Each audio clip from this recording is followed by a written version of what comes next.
અમરેલીના તાલુકા પ્રમુખ ચેતન ધાનાણી દ્વારા દલિત સમાજના એક વ્યક્તિને ગાળો આપવામાં આવી હતી. આ વાતને લઈ અને હાલ અનેક ચર્ચાઓ થઈ રહી છે. ત્યારે જે વ્યક્તિને ગાળો આપવામાં આવી હતી એ વ્યક્તિ હવે સામે આવ્યા છે અને એમના દ્વારા એક નિવેદન આપવામાં આવ્યું છે અને કેવી રીતે એમને કઈ બાબતને લઈ અને ગાળો આપવામાં આવી, શું કહેવામાં આવ્યું એ વાતના પણ ખુલાસા કર્યા છે. આ સમગ્ર બાબતે વિગતે ચર્ચા કરીશું. નમસ્કાર, હું છું ઉજ્જવલ અને આપ જોઈ રહ્યા છો નિર્ભય ન્યૂઝ.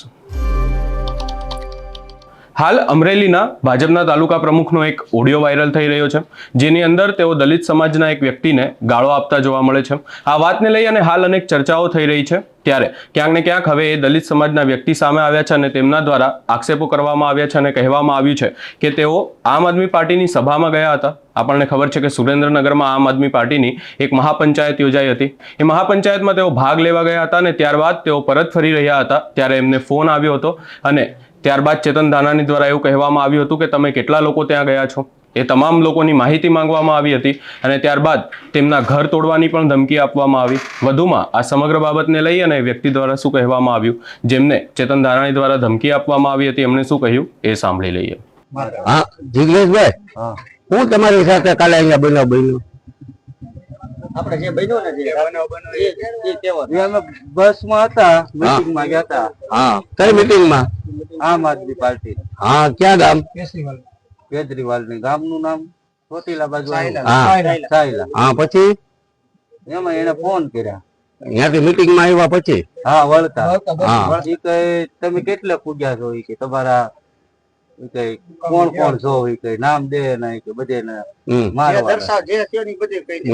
પછી તમારે કે ઠેઠા કે મકાન બધે ના કે પાડી નાખે સવારે. મારી નાખવાની ગાળી દીધી. જેમ આવે એમ. બરોબર છે. એટલે તમે આજે આમ આદમી પાર્ટી માં ગયા હતા એટલે થયું ને આ બનાવ? નકર તો બાકી બધું બરોબર હતું. એમ કોઈ જાતનો વાંધો નહીં. બરોબર. એ શું છે ભાઈ અહીંયા? એનું નામ શું છે? ચેતનભાઈ દિનેશભાઈ ધાના. બરોબર. એ શું હોદ્દો ધરાવે છે અહીંયા? ઉપ સરપંચ છે અહીંયા અને ભાજપ તાલુકા પ્રમુખ છે. બરોબર. હવે તમારે શું કરવાનું છે આગળ? હવે આગળ આ વસંતભાઈ કે એ રીતે હાલવાનું તમારે પાછળ. તમે ન્યાય માંગવાના તો ન્યાય. ફરિયાદ બરિયાદ વસ્તુ કરવાની છે. હા હા, બરોબર.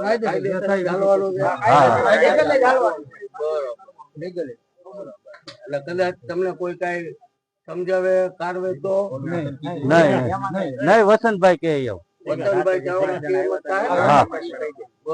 અને એની આરે મારવામાં લાઈટ એને બંધ કરાવી દીધી હતી. ક્યારે બંધ કરાવી દીધી? બસમાં. અને 10-15 જણા હતા એની સાથે. હા, બરોબર છે. અને એ લોકો લાઈટ બંધ કરાવી પછી કઈ ધમકી મોબાઈલ લઈ લીધો, રેકોર્ડિંગ ઓલા ડિલીટ કરવા. મારી પાસે. બરોબર. પછી મોબાઈલ દીધો પાછો? હા, મોબાઈલ તો રિટર્ન આપી દીધો. લોક કરેલો હતો એટલે એનાથી ખુલ્લો નહીં. બરોબર. પછી રાતે કઈ બનાવ નથી ને? નહીં. એટલે રાતે લાઈટ કાપી લઈ ગયા. શરીરે ગોદા મારવાની, તલવારો મારવાની ધમકી મને મારી અને પટેલ ના રમેશભાઈ ધામેલિયા છે એને મારી. હા, એને અત્યારે બોલાવવાના. એ લઈ ગયા તા, લઈ ગયા તા જી. રમેશભાઈ ધામેલિયા લઈ ગયા. રમેશભાઈ ધામેલિયા ને ગાળો નહોતી દીધી, તમને શું કામ દીધી? એને ગાળી દીધી, બધાને ગાળી દીધી. 4-5 જણાને ફોન કર્યા હતા એને. અમુકે સ્વિચ ઓફ કરી દીધા. બરોબર. તમે ઘરે આવીને ધમકી દીધી? હા, બરોબર. ફોન માં દીધી ને ઘરે બસમાં હતા ત્યારે? બસમાં હતા ત્યારે. બરોબર. રાતે લાઈટ કાપી નહીં? હા, લાઈટ કાપી. 8-10 જણા આવ્યા હતા. હા,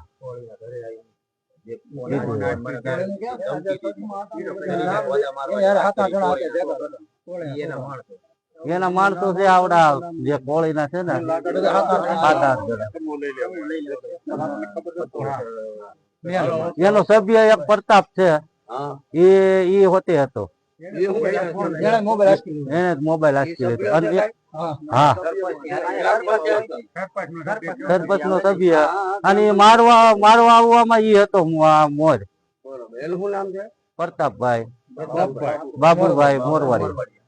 અહીંયા તેમના દ્વારા સ્પષ્ટ આક્ષેપ કરવામાં આવ્યા છે અને કહેવામાં આવ્યું છે કે તેઓ આમ આદમી પાર્ટીની મહાપંચાયતમાં ગયા હતા, સભામાં ગયા હતા, એટલે તેઓ પરત ફરી રહ્યા હતા ત્યારે એમને એ વાતને લઈ અને ગાળો આપવામાં આવી. ત્યારબાદ તેમને ધમકીઓ પણ આપવામાં આવી કે એમના ઘર તોડી નાખવામાં આવશે, એમને માર પણ મારવામાં આવ્યો એવી વાત કરવામાં આવી છે. વધુમાં તેમના દ્વારા કહેવામાં આવ્યું છે કે એ ઓડિયો કોલ ડિલીટ કરવા માટે તેમનો ફોન પણ માંગવામાં આવ્યો હતો.